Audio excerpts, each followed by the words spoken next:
Assalamualaikum warahmatullahi wabarakatuh. Perkenalkan, nama saya Tri Imam Prasetyo dari Universitas Pekalongan. Di sini saya akan mempresentasikan hasil penelitian skripsi saya. Sebelumnya, yang saya hormati Ibu Hanindya Restu Aulia MPD selaku dosen penguji 1. Di sini saya akan mempresentasikan penelitian skripsi saya yang berjudul Struktur Batin Puisi menurut Teori I.A. Richard dalam antologi puisi yang berjudul Pahlawan dan Tikus dan implikasinya dalam pembelajaran puisi kelas 10 SMA. Dalam penelitian ini terdapat 4 subbab yang akan saya jelaskan.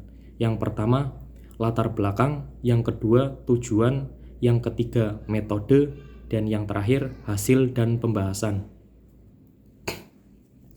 Yang pertama, latar belakang. Teori I.A. Richard dalam antologi puisi Gusmus.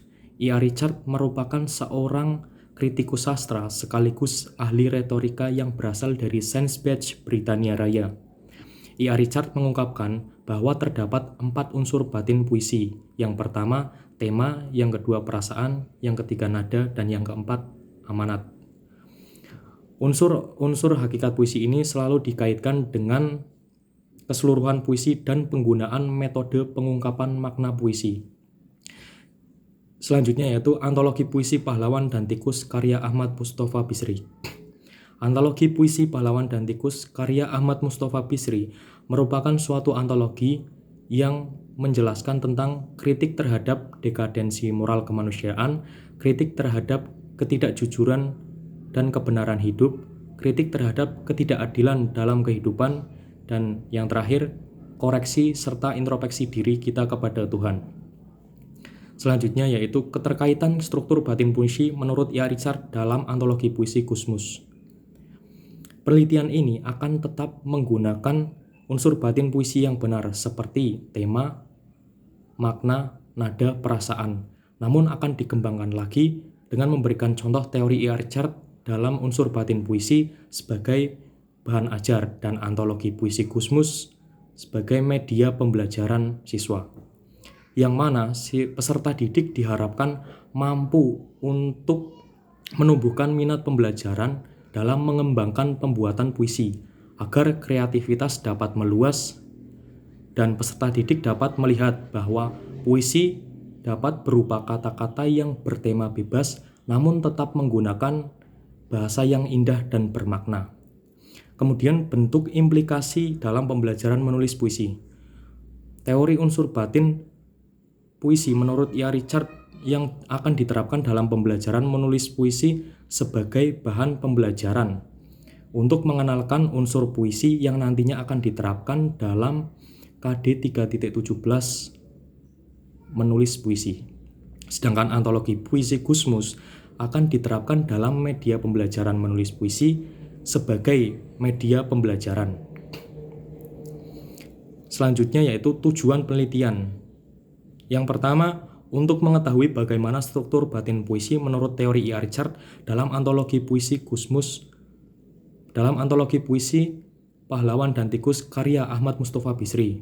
Selanjutnya, untuk mengetahui bagaimana bentuk implikasi dalam pembelajaran menulis puisi kelas 10 SMA. Selanjutnya yaitu metode penelitian. Jenis penelitian yang saya gunakan merupakan penelitian kualitatif karena hasil analisisnya berbentuk deskriptif. Data dan sumber data. Data dalam penelitian ini adalah kutipan puisi antologi puisi Pahlawan dan Tikus karya Ahmad Mustofa Bisri, sedangkan sumber datanya adalah antologi puisi Pahlawan dan Tikus karya Ahmad Mustofa Bisri. Selanjutnya teknik pengumpulan data. Teknik pengumpulan data dalam penelitian ini dengan cara membaca secara cermat dan berulang-ulang. Teknik pembacaan ini dinamakan close reading. Selanjutnya, data yang ditemukan dicatat, setiap bagian diurai dan diungkap. Selanjutnya yaitu teknik analisis data. Teknik analisis data pada penelitian ini berfokus pada analisis teks. Dalam hal ini, observasi pada teks menjadi titik tumpu keberhasilan analisis. Observasi teks ini dilakukan tanpa melihat fakta-fakta lain di luar teks. Selanjutnya yaitu hasil dan pembahasan. Hasil dan pembahasan dalam penelitian ini pertama, hasil dan teori E.R. Chart dalam antologi puisi Gusmus terdapat tema, perasaan, nada, dan amanat yang diambil dari 30 data, yang mana tema dalam penelitian ini kebanyakan adalah tema kepahlawanan, sedangkan perasaan dalam penelitian ini kebanyakan berdominan pada perasaan perenungan. Nada dalam penelitian ini kebanyakan berdominan nada mengkritik ataupun menyindir, dan amanat dalam penelitian ini kebanyakan menyampaikan tentang introspeksi diri kita kepada Tuhan.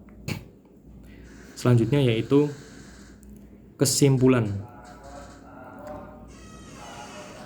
Kemudian untuk kesimpulan yang dapat saya sampaikan yaitu struktur batin puisi menurut E.R. Chart dalam antologi puisi Pahlawan dan Tikus karya Ahmad Mustofa Bisri ditemukan ada 30 data. Kemudian untuk pengimplikasiannya akan diimplikasikan ke dalam pembelajaran menulis puisi. Sekian dan terima kasih. Apabila ada salah kata mohon dimaafkan. Wabillahi taufiq wal hidayah. Wassalamualaikum warahmatullahi wabarakatuh.